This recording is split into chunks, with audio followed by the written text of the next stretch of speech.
الاهلي في سوق الانتقالات ده داخل بمستوى البرايم بتاعه في سوق الانتقالات. سقف الانتقالات بتاع النادي الاهلي كسره في الموسم ده، ومن المتوقع ان شاء الله في الصيف وفي الشتاء، لانك انت رايح في الموسم الجاي تلعب بطوله هي الاقوى في تاريخك، ومستوى مختلف تماما عن اي بطوله انت لعبتها في تاريخك. كاس عالم انديه لاول مره هتنفذ بنفس الامكانيات وبنفس المستوى اللي كان بتلعب بيه كاس العالم للمنتخبات. فبالتالي انت راح تلعب مانشستر يونايتد، راح تلعب مانشستر سيتي، راح تلعب ريال مدريد، اتلتيكو مدريد، باريس سان جيرمان، راح تلعب تشيلسي، راح تلعب عتاوله اوروبا، عتاوله امريكا الجنوبيه، عتاوله افريقيا، عتاوله امريكا الشماليه واسيا، ومفروض تنافس الانديه دي. فما ينفعش تلعبهم بسكواد كنت بتلعب بيه في كاس الرابطه، كاس مصر، الدوري المصري، وحتى افريقيا. فلازما تجيب لعيبه سوبر ستار على مستوى افريقيا، وممكن لو ما عرفتش تجيب جوه القاره وما لقيتش جوه القاره تحاول تجيب من اوروبا لعيبه افريقيه متاحه في نفس الوقت بامكانيات السوبر ستار بل الميجا ستار كمان. لعيبه زي يحيى عطيه الله، شفنا ناحيه شمال مع اصابه علي معلول، النادي الاهلي قدر يجيبه حتى لو هتجيبه للاعاره، فانت الاهم بالنسبه لك هو الموسم الجاي. يوسف ايمن جبته من الدحيل، ما كنتش تعرف تجيبه كان تقال كامل، فعرفت تجيبه اعاره الموسم. كنت انت عايز تعمله تبقى ثنائيه مع محمد عبد المنعم. كان محمد عبد المنعم دلوقتي بنسبه كبيره ان شاء الله هيروح لنيس، اتمنى له ان شاء الله ان هو يبقى مع عندنا لعيب كبير بقيمه محمد عبد المنعم في النيس، هيفيد منتخب مصر. ومحمد عبد المنعم هيتطور ان شاء الله بصوره كبيره جدا بالمعدات التاهيليه اللي موجوده في اوروبا.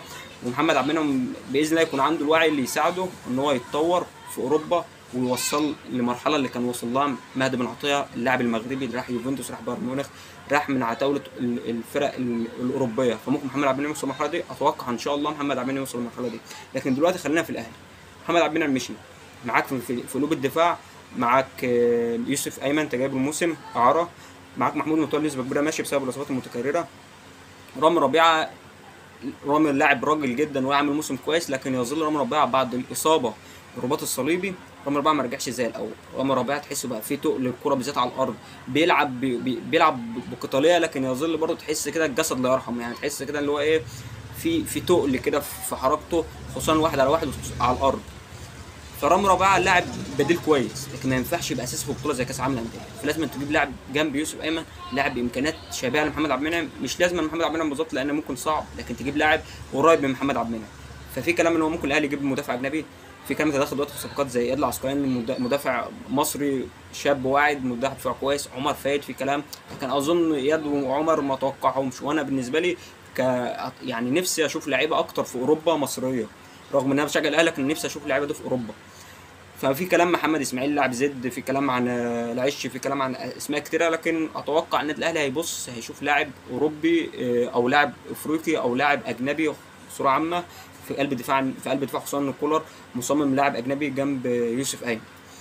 ياسر ابراهيم لاعب كويس جدا، معتز محمد اتمنى اشوفه الماتشات الباقيه في الدوري، اتمنى اشوفه. انا كنت متوقع ان اشوف ماتش الزد اللي فات لقيته بيلعب بخالد عبد الفتاح. طب معتز محمد فين؟ انت لعبته في اخر الموسم اللي فات اللي قبل ده، لعبته وكان ادى اداء كويس، ليه ما بتلعبوش الفتره دي ونشوف ويبقى عندنا لاعب يقدم لنا؟ محمد عبد ما كانش حد عارفه قبل ما كيروش يوديه في بطوله افريقيا فادى، فممكن معتز محمد ده يكون نسخه من محمد عبد المنعم، خصوصا احنا بنسمع في قطاعات ناشئين معتز محمد اداء كويس جدا. ناحيه شمال معاك يحيى عطيه الله، معاك كريم الدبيس، اثنين كويسين جدا، خصوصا كريم الدبيس عامل اولمبيات تقيله، وكريم فؤاد ربنا يرجعه بالسلامه ان شاء الله. ناحيه اليمين معاك عمر كمال عبد الواحد، معاك بالترتيب كده عمر كمال عبد الواحد ومحمد هاني خالد عبد الفتاح، يعني يمشوا لك الدنيا، خصوصا عمر كمال يعني تقل لك الجبهه دي شويه. وسط ملعب النادي الاهلي اكرم توفيق، مروان عطيه، امام عاشور، كوكا من اللعيبه الواعده، قفشه، فمعاك وسط ملعب كويس مع السوليه برده من الخبرات شويه. لما تتكلم عن اسم زي محمد علي بن رمضان جاي في النادي الاهلي في وسط الملعب، خصوصا هو لاعب بامكانيات وينج ولاعب وسط ملعب بامكانيات عاليه جدا مع امام عاشور، ومن وراه ممكن مروان عطيه او اكرم توفيق. اتوقع ان وسط الملعب هنا هيكون تقيل قوي قوي قوي، لان محمد بن علي بن رمضان الاهلي بيحارب عليه من سنين، فاللاعب ده لما يجي في المكانه دي هيزود لك البروفايل بتاعك في وسط ملعب النادي الاهلي. تعال بقى نسمع بقى الونجات اللي احنا بنسمعها دلوقتي. تسمع بن شرقي، بن شرقي ماشي، بن شرقي برضه حتى وهو رايح الزمالك، وكان في كلام ان هو جاي الزمالك برضه مش متوقعين بن شرقي هيبقى جاي بنفس الكواليتي بتاعه اللي كان جاي في مع الزمالك اول فتره انتقالات. فلما تتكلم بن شرقي في النادي الاهلي، انا دلوقتي لما هقارنه باللعيبه الاجانب اللي معاك ببن شرقي ممكن دلوقتي شويه، او بامكانيات بن شرقي عموما. بيرسي تاو، انا كمشجع الاهلي اتمنى بيرسي تاو ماشي، بيرسي تاو كويس وامكانياته كويس وحريف وبيرقص، لكن اللمسه الاخيره بريستو فيها مش كويس خالص. ومفيش، انا مش شايف اللي هو ايه نسق تصاعدي في التطور لبيرستو في الفينش بتاعه. رضا سليم ما اقنعنيش الموسم ده. فلو شفت بن شرقي مكان واحد من الاثنين ماشي، ما عنديش اي مشكله. لكن اسم التاني بقى ده بالنسبه لي بقى الغريب جدا، ولو حصل هيعمل لك ضجه في الدوري، وهيعمل لك ضجه على مستوى على مستوى النادي الاهلي عموما في اي منافسه انت بتلعبها. سفيان بوفال. سفيان بوفال اللاعب اللي كان عامل تقل كبير جدا للمنتخب المغربي في 2022 مع الرجراجي، وكان عامل بروفايل لاعب برازيلي حريف ومش حرفنه وخلاص على الفاضي، لا حرفنه وبيوصل بامكانيات صنع العاب وبيفنش وبيخلص ماتشات. فسفيان بوفال بعد البطوله دي انا كنت متوقع ان انا اشوفه يوصل للمستوى اعلى اللي كان فيه في اوروبا، تقريبا في سيلتا فيجو كنت متوقع ان انا ممكن اشوفه مستوى اعلى من سيلتا فيجو. فلما راح الدوري القطري كانت بالنسبه لي كانت صدمه. فدلوقتي سفيان بوفال مع الوقت ان شاء الله ممكن يوصل يجي من الرهان القطري، حتى لو على الاعاره النادي الاهلي هيفيدك كتير جدا، رغم ان انا ما اتوقعش سفيان بوفال ولا بن شرقي يجوا النادي الاهلي، لكن اتمنى. بس الفكر تعاقد النادي الاهلي الفتره دي، فده بيحللك ويخليك سقف التوقع بالنسبه لك في سوق الانتقالات بعد كده يتغير. حتى لو مش هتجيب لعيبه في الصيف، ممكن تجيبها في الشتاء بامكانيات عاليه.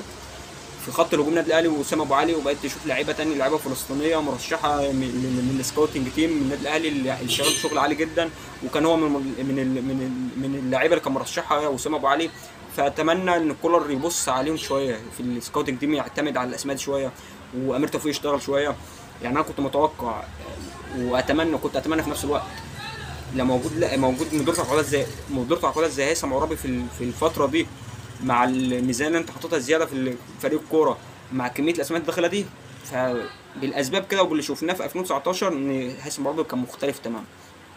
اتمنى النادي الاهلي بالامكانيات واللعيبه الاسماء اللي بقينا نسمعها الفتره الاخيره دي، وفي اسماء للمستوى المحلي برضه زي عمر الساعي، واحتمال كبير جدا عمر الساعي تلاقيه يلبس شيرت النادي الاهلي الفتره الجايه ان شاء الله. ده ممكن اكتر لاعب ممكن النسبه بتاعته قريبه ان هو يوصل النادي الاهلي هو عمر الساعي. فالفكره والامكانيات واللعيبه اللي جايه هتغير لك فريق، وهتطور لك، ان شاء الله هتخليك خلاص تفضل مثبت على عرش افريقيا، لكن ان شاء الله تعمل اداء ممتاز على مستوى كاس العالم للانديه السنه الجايه. ولسه عندك بطولات زي كاس العالم انتر كونتيننتال بالفكره او بالنمط اللي كان ماشي عليه كاس العالم للانديه السنه اللي فاتت والسنين اللي قبل كده. ان شاء الله الاهلي يكسر سقف التوقعات بالنسبه للانتقالات، ونشوف الاسماء اللي احنا سامعينها دلوقتي، خصوصا سفيان بوفال.